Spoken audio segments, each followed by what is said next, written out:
Hello.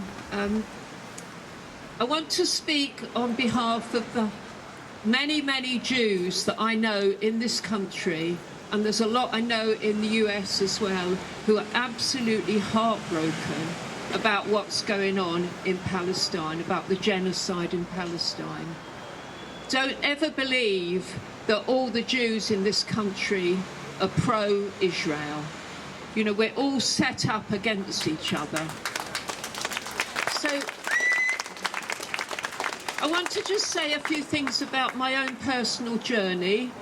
I was born in 1949, just after the war and just after the Second World War, just after the foundation of the State of Israel.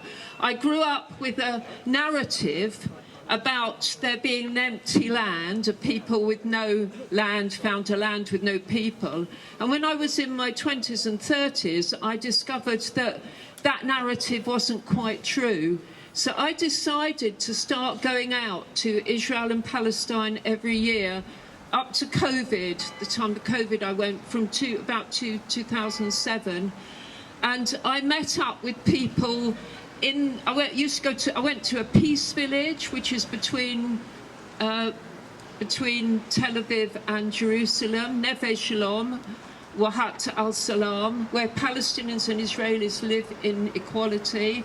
I went into the West Bank. I went to, I'm getting scared, so I'm getting my words. I went to refugee camps and I stayed in the West Bank. And then I went into Israel.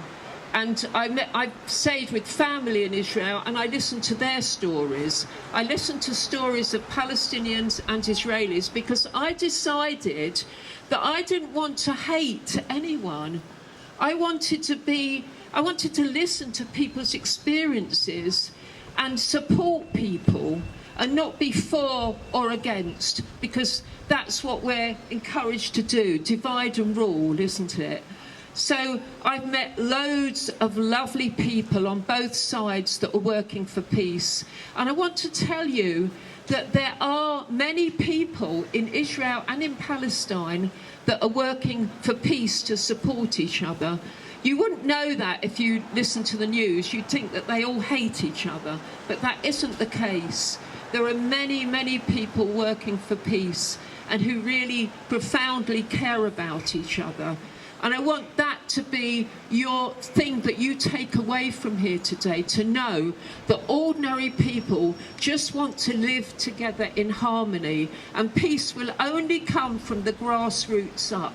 It will never come from the top down, because there's too many European, American interests in having a foothold in the Middle East and all the riches that they get there. So that's all I want to say. Thank you for listening to me.